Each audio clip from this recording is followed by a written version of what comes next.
All right, guys. So today, what we're going to be discussing is we're going to be discussing um, making the most out of what you have, training efficiently, and how to continue making progress like week after week, month after month, year after year.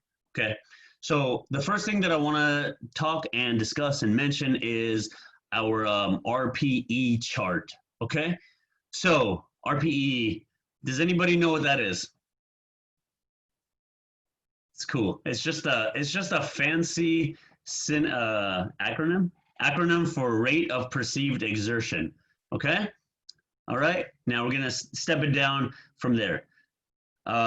Whenever you're doing an exercise, whenever you're doing an exercise, I want you to base that exercise off of a 1 to 10 scale. Okay. So let's say Jules is doing some like goblet squats and she finishes her set and she's going to pretend like I'm standing there right next to her and I say, Jules, how many more reps do you think you could have got when you were done? And she says like, I could have done like 5 more, 6 more, or I could have done 15 more. Okay. So that is no longer a set. That is your warm up. That is officially your warm up, guys. When you're doing big movements, and I'm talking more so with like heavy compound movements. The compound movements are just movements that involve multiple muscles at once. So like a shoulder press, even though you're doing like a shoulder press, your tricep is getting work, your core is stabilizing, right? If you're doing like a barbell row, any type of a squat, any type of a deadlift, any type of a row, any type of a lunge, whether it's like step back or lateral, any type of a split squat or a Bulgarian split squat. Those are all compound movements, and those are where you should be gauging that 1 to 10 scale off of. So when you finish a set, you should feel like you only have 2 to 3 good repetitions left in the tank. Okay. Now, that's a little bit tougher if you just have like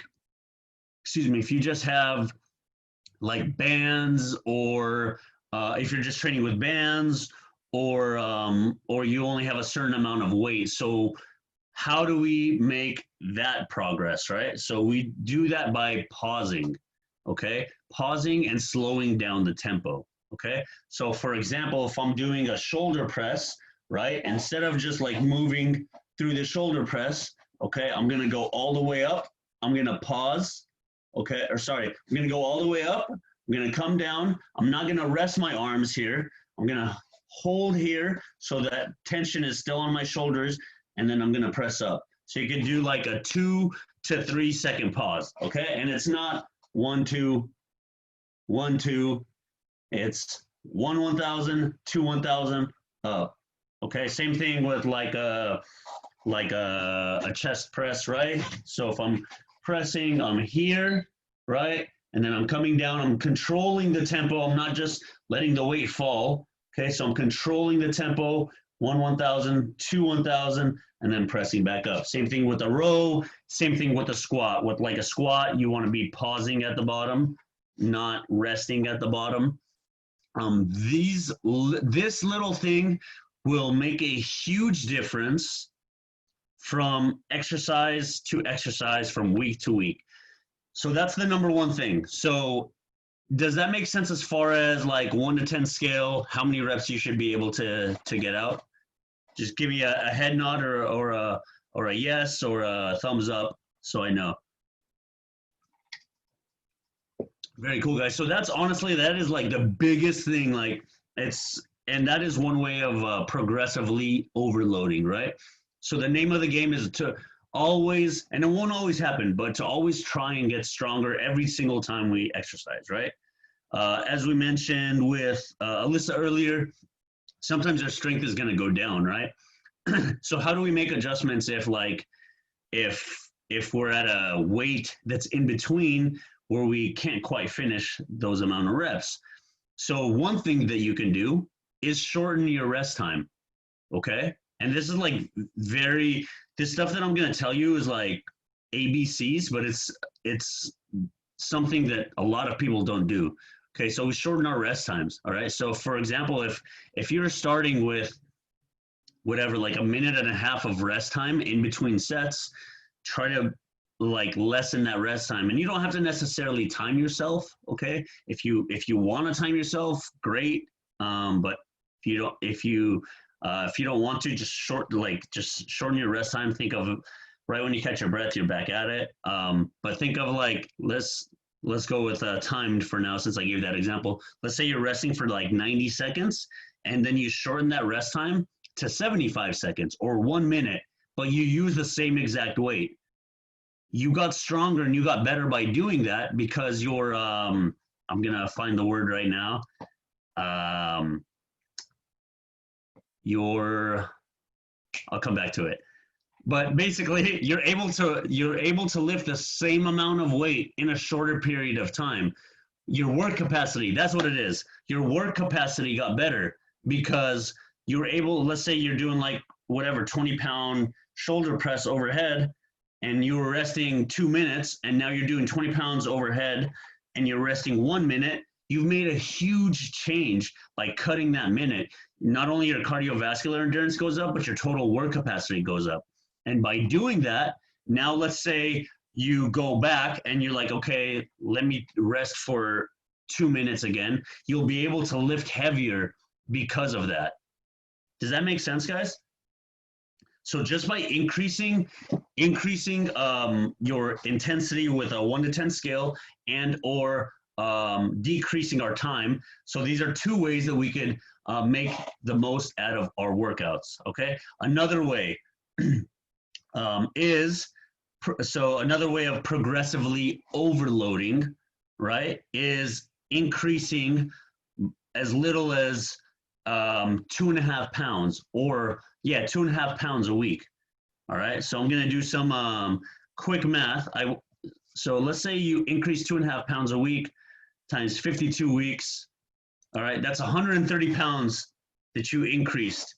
Now, is that going to happen? Probably not. We hit some plateaus. We hit some, we hit some, there's going to be times where you need to take a break. There's going to be times where your strength plateaus. There's going to be times where you get injured, or you got to take a break, or you got to take a deload. So 130 pounds every year, like, that's not very realistic, because if that were the case, like, everybody would be gaining crazy strength every year. But I just want to show you the efficiency of that. If I literally just try to increase 2.5 pounds every single month, every single week, then that's 130 pounds, right? So let's split that by 2, okay? Let's divide that by 2 because of injuries and whatnot.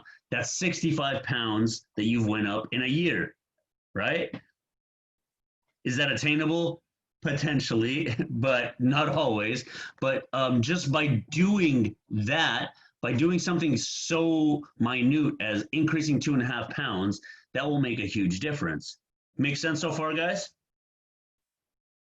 Another thing that you can do is if your workouts are within a certain rep range, so let's say I have programmed for you 3 sets of 8 to 10, and you do 3 sets of 8 with a shoulder press, all right?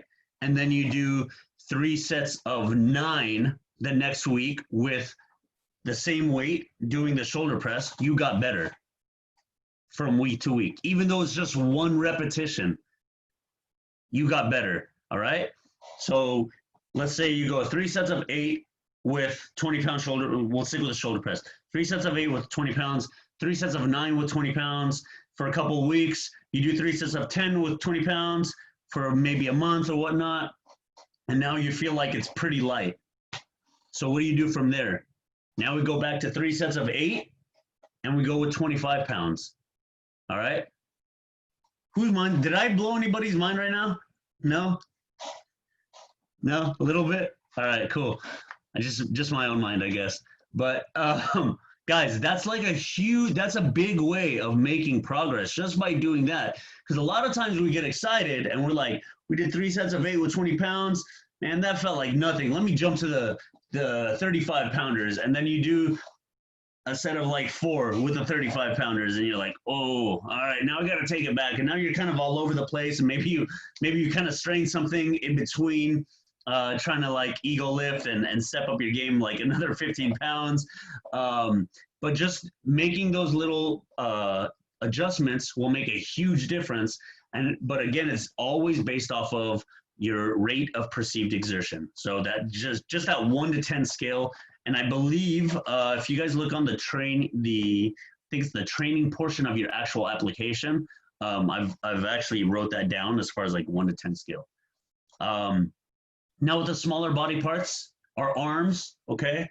I know, believe it or not, fellas, our arms are actually a small body part. Our arms, okay, so biceps, triceps, ladies, calves, all right? Gentlemen, calves as well. So biceps, triceps, calves, maybe like if you're doing like a side lateral, something like that.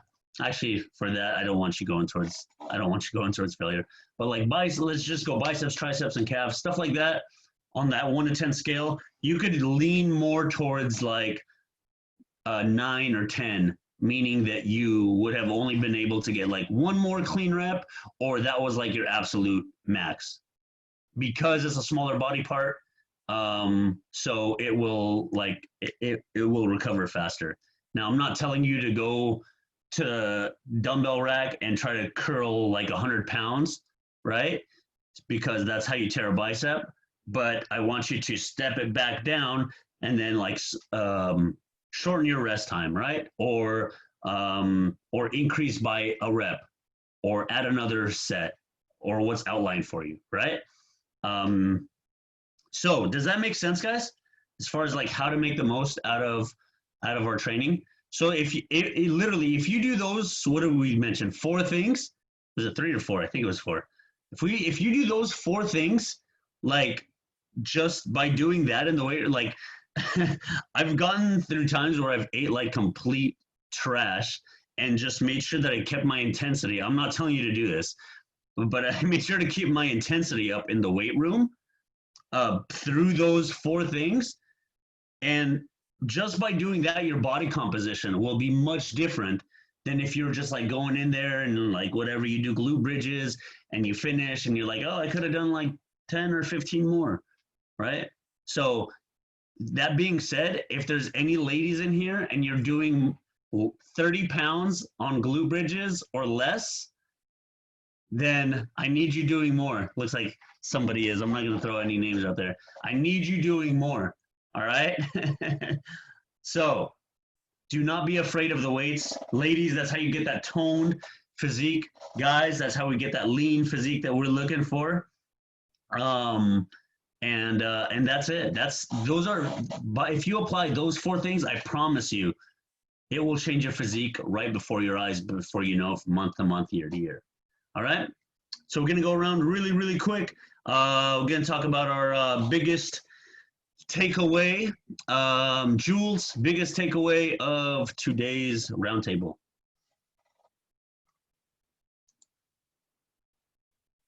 Take care of yourself first. There we go. That's what I'm talking about. All right, Tawana, biggest takeaway of today.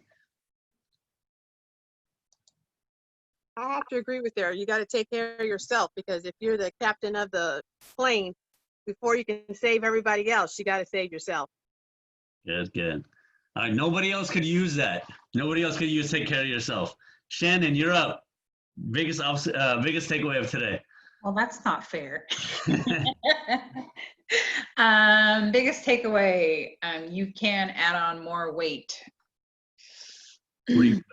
I'm one of those people with the glute bridges who does less. No more, no mas. All right.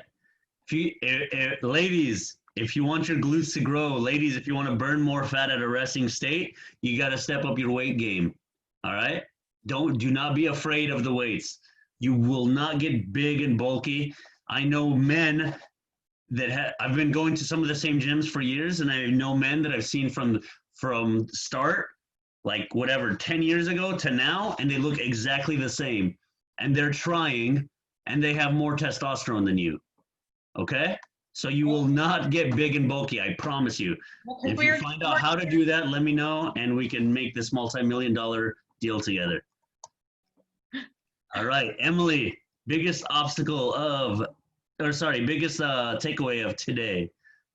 Biggest takeaway is that to see like real big progress, I don't have to make real big changes and up my weight or up my reps, but I can build on small changes every week to see that big progress. Like what's a way that you're gonna do that? I'm working with like 5-pound dumbbells right now, so I really need to go shopping and not go crazy, but just find some other tools and options that I can use so I have the opportunity to go up in weight. Definitely. Don't be afraid to push yourself. And then also you can shorten your rest time too in the meantime while you have it. Thank you for sharing, Emily. Janessa, biggest takeaway of today. Biggest takeaway is I gotta go buy the little mini bags of hot Cheetos because I'm gonna eat the whole Costco bag. Yeah, again. don't ever buy any bags of chips from Costco, guys, ever. Yeah. I guess I need to figure out like this whole weightlifting world because I feel like I'm kind of struggling sometimes like with just like body weight stuff, but like everything that you say about actual like weights and that. Yeah, I probably never have picked up like any kind of weights, even at the gym. So, yeah, so maybe learning something about that or figuring out even like where to start. Are you starting to go to the gym? I haven't been back to the gym, no. Okay. I'm not telling you you have to or anything like that. That's everybody's personal choice at this moment. So like we have you on the body weight routine, Janessa, but you can still increase weight. So like on a lot of those tutorial videos, I show you how to increase weight. And like literally guys, for the first month and a half, maybe 2 months of quarantine, I was using my backpack. Okay. And I was just stuffing a lot of books in my backpack and freaking laundry detergent. All right. So like it wasn't, is it the most effective? No, like, is it more, not the most effective? Is it more effective than like going to a gym and having actual weights and machines and whatnot? No. Is it better than body weight? Absolutely. All right.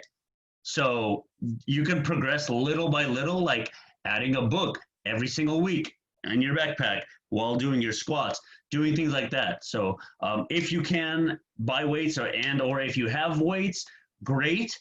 Okay, but you can make a ton of progress without that, just by like doing those little things, guys. So don't get intimidated. And if you are going to step back into the weight room or whatnot, just make sure to let me know so we can adjust your programming that way. All right. So Alyssa, thank you for sharing, Janessa. Alyssa, biggest takeaway of today. I just had it in my head. What was it? Oh, I think it was like, I know we talked about timing on meals. I know that it's not important when it comes to macronutrients. However, yesterday I was really behind my meals. I was like, shit, I gotta meet my macros. And I felt like I was eating so much towards the end of the day just to meet my macros. I was like, I'm never doing that again. So yeah, that's like what I dream of. It was heaven and hell at the same time. Like so your biggest takeaway was? I'm normally very good at that. Just even if I find myself falling behind, I at least go to the store and get some boiled eggs or a bar or something just to kind of meet some macros. So what would you say your biggest takeaway of today was? Meal timing. Meal timing, like say it again. More aware of the meal timings, and yeah. Just to help you make sure that you're not like trying to indulge everything at one sitting. Yes. Yeah. Set alarm clocks, guys. That'll make a huge difference in your life. Thank you for sharing, Alyssa. Bobby, biggest takeaway of today? It was don't be afraid to push yourself, and the rest time. That if you shorten it and you could progress a little faster. You get some gains on that part. Definitely, guys. Definitely. Do not be afraid to push yourself a little bit. Again, push yourself safely, right? And by using that 1 to 10 scale, that's how you're pushing yourself safely. Because if I told you that like you need to be at a 10 every single time after you do an exercise, that's how you're going to potentially get injured, right? But if you leave yourself 2 to 3 reps left in the tank, that's a very safe and solid way to continue increasing the weight, decreasing your time, or doing a little bit of both. So do not be afraid, and I promise you guys, your body composition is going to continue to change before your eyes. So thank you for sharing, Bobby. All right, Tony, biggest takeaway of today. Mine was to make time and make more efficient use of your gym time. Again, kind of double backing on what Bobby was saying about pushing yourself and doing the little tricks to minimize your efficiency. So same thing. Yeah, definitely, guys. So do not if you can hold a full conversation while you're doing a set, like you're not working hard enough. Yeah. Pretty much. So if you're like, kind of like smiling in between, there's a guy I know that he says you got to have the ugly face. All right. So your last 2 to 3 reps, you should be having the ugly face, the face where like you feel like you look like you're constipated, or that you're like extremely mad, or you're like, you're really pushing. So those should be your last 2 to 3 reps. Okay. So constipated face for your last 2 to 3 reps is a good indicator of you're using good weight. All right. Okay. Thank you for sharing, Tony. Mark, Pretty Flacco, you're up. Biggest takeaway of today. Do not say constipated face. You said ugly face? Oh, man. Biggest takeaway of the day, take care of yourself. I'm just kidding. I just wanted to piss you off. The biggest takeaway of the day was kind of like a reminder of what you told me before. And I'm glad I was able to make this roundtable, because it is more so like you said, like if you hit 8 reps one time on a shoulder press, say like 40 pounds, you hit 9 reps the next workout, you're making a big progress. So that was like a reminder, like a good refresher. I kind of needed that. So that was my biggest takeaway. Awesome. Thank you. Thank you for sharing, Mark. So I just to kind of show you guys, so like when it's all set, like I just want to leave you guys with this. When it's all said and done, volume is the name of the game. Volume / progressive overload. Progressive overload is what we just discussed, right? So volume. So let's talk about what Mark just discussed, right? So if I do 3 times, volume is sets times reps times weight. That's your total amount of like volume that you've done. You don't need to calculate any of this stuff, okay? But I just want to show you the total amount of volume by just doing this small change. So if I do 3 sets of 8 times 40 pounds, that's 960, okay? If I go 3 sets of 9 times 40 pounds, that's 1,080. All right, so that is 120 more pounds, 120 more pounds, I think, of volume that you've increased by just adding 1 more repetition to each set. Okay, guys? So that's huge. That's huge. All right, if you add 5 pounds, that adds even more. So just by doing these small changes, it will make a huge difference from your day-to-day, and that's how you're also going to continue making progress, like week after week, month after month, year after year. All right, guys, so before we go, let me take a quick picture. Everybody smile, turn your camera on, smile for the camera. All right, 3, 2, and go. All right, thank you guys. Oh, wait. 3, 2, and smile. Cool. Thank you guys so much for joining. If you have any questions, please feel free to shoot me a message. The rest of you guys that have not received your check-in, I will be sending it later today. Hope you guys have an amazing rest of your day, and I will talk to you later. Bye.